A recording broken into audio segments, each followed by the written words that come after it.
I'm going to say the quiet part out loud. There are some very gifted people in our churches that have skill sets and businesses that would could be used to enhance our facility stewardship emphasis in churches. That said, there is a danger if things don't go the way the church expects.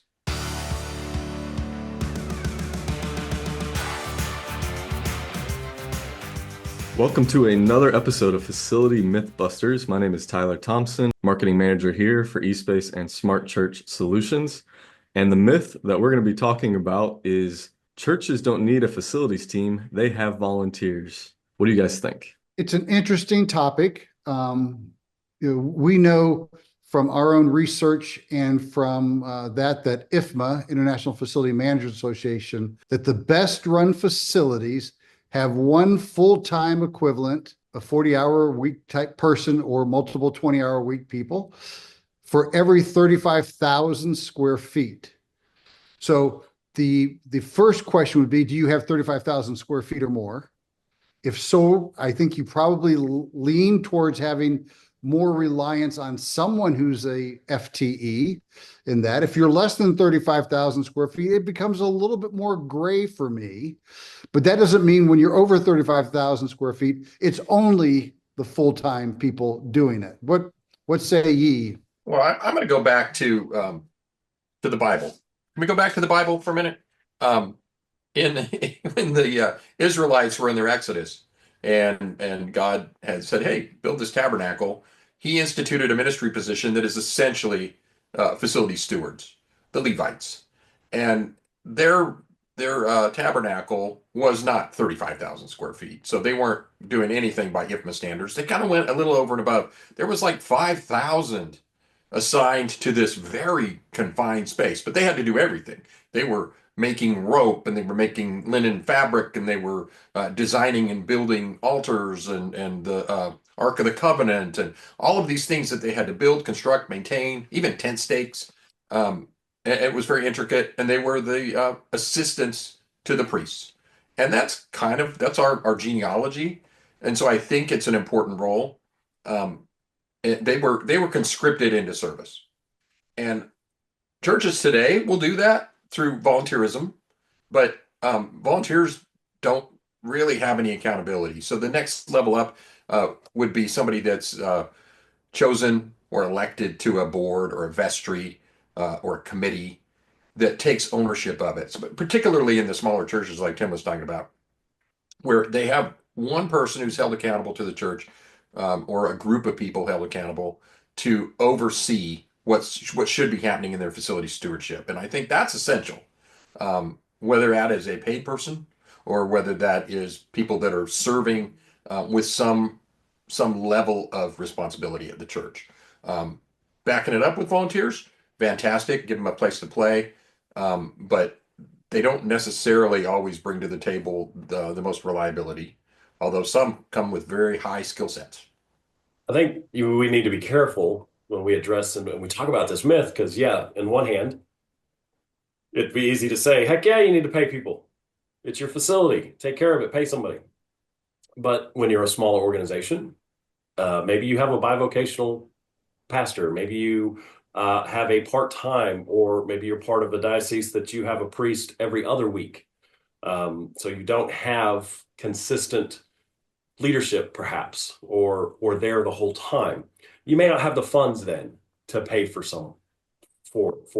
But to Patrick's point, and I think this is going out, it's not only you have to have somebody willing to take on the responsibility, you have to give somebody the authority to do that. And so when it comes to maintenance, it doesn't matter if you have the most skilled individuals working on the facility who have the most knowledge, if you do not give them the authority to actually do the things that need to be done, which in sometimes may be saying, no, we can't do an event, or we can't create the set piece, or we can't move the stage over here for one event because financially, physically, it just doesn't make sense from a maintenance. And with the IFMA standards and our standards, the 1 per 35K FTE, we know that's if you can keep them 100% occupied, right? working it. The minute you don't, again, to Tim and Patrick's point, the minute you don't have a supervisor, they're being pulled away. Churches self-report that. Churches self-report that up to 50% of the time, their maintenance FTEs are not doing maintenance. So now you're hobbling yourself.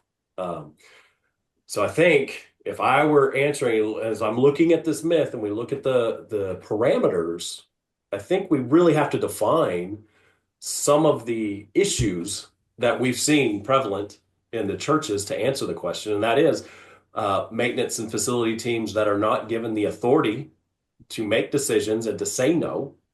They're not given the respect that their subject matter expert has. And they're asked to do things that aren't maintenance related, which takes away from their ability to perform maintenance.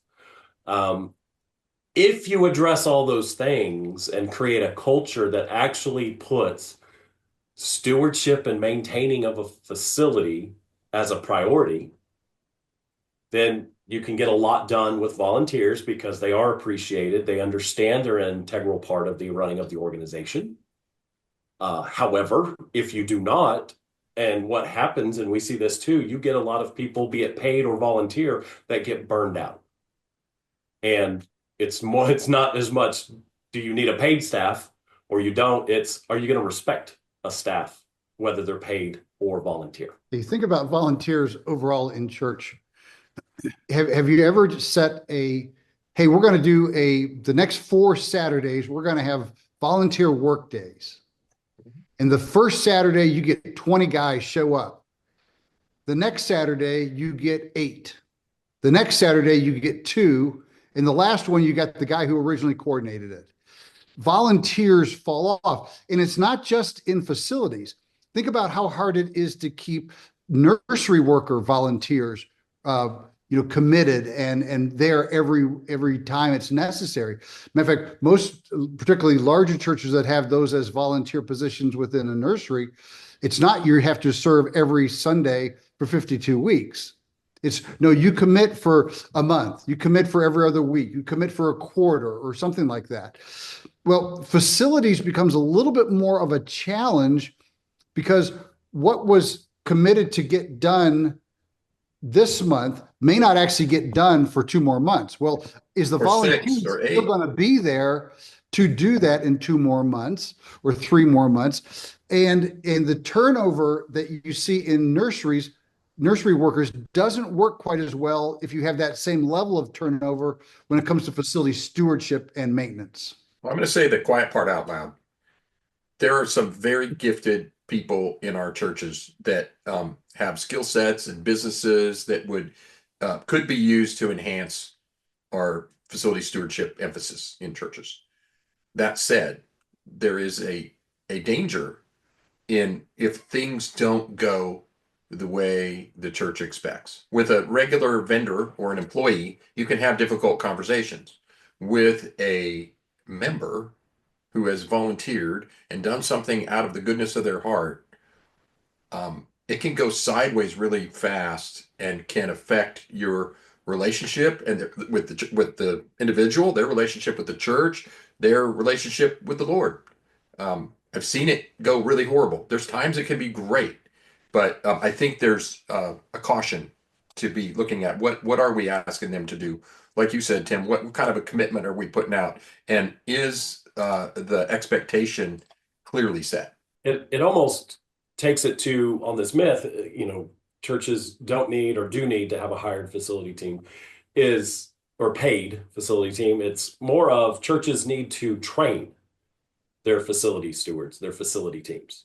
And that doesn't matter if they're paid or volunteer. We need to train them to a standard. We need to train them to the expectation, which means we not have to have those conversations before the maintenance is attempted or the project is attempted. We need to define what the expectation is for the result.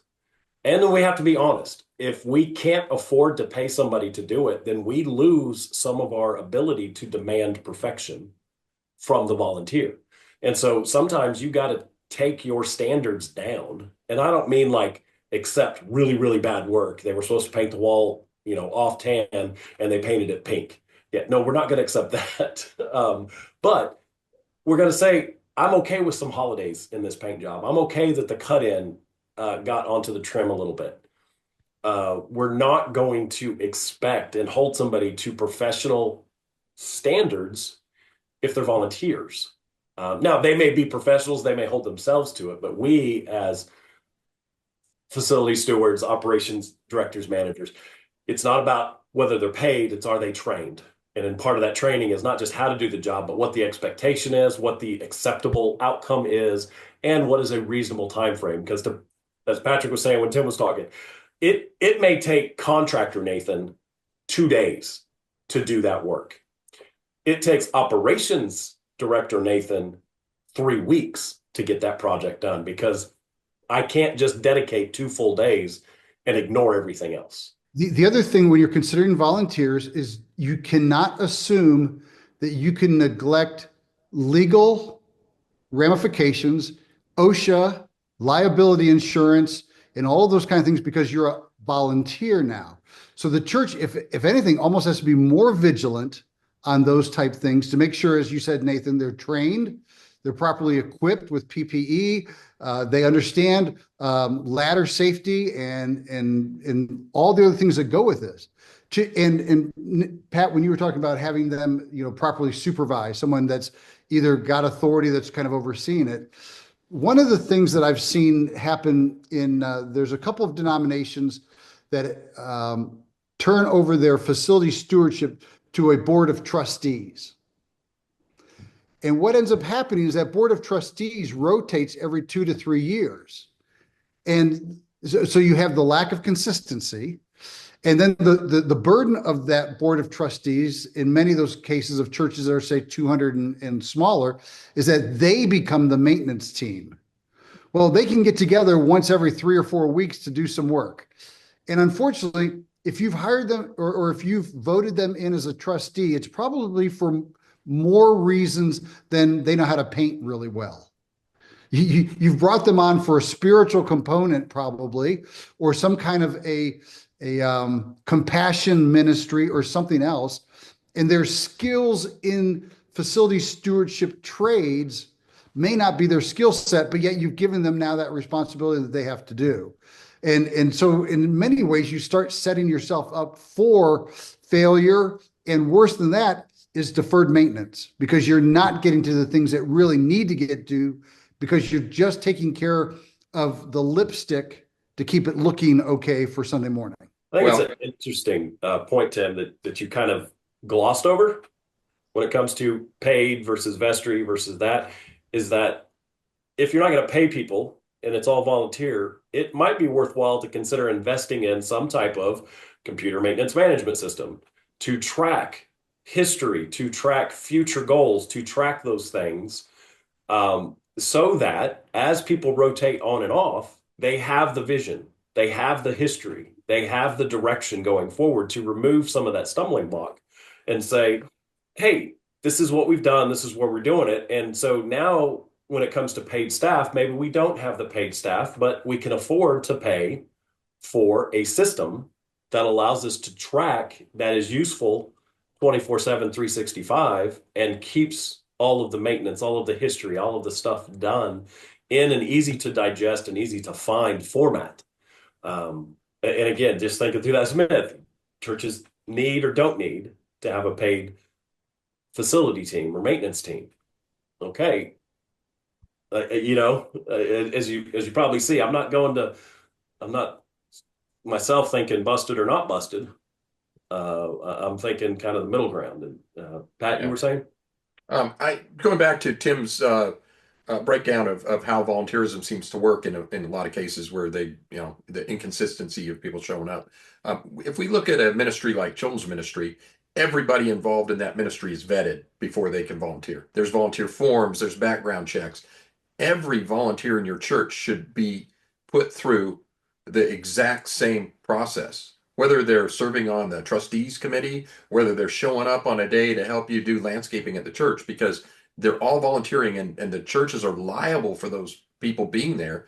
And if anything goes awry and you didn't do your background checks or you didn't do safety training for whatever they're going to do for that day, you're responsible for that. So it's really it's super important. I mean, it's required really that churches go through the proper thing for anybody that's going to volunteer.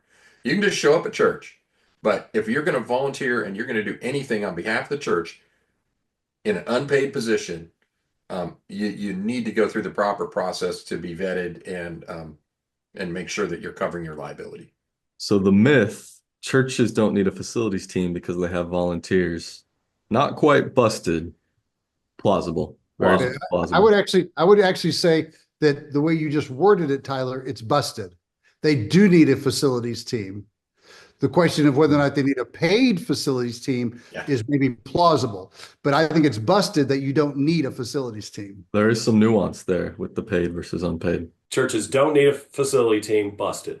Churches have to have a paid facility team, plausible. Plausible.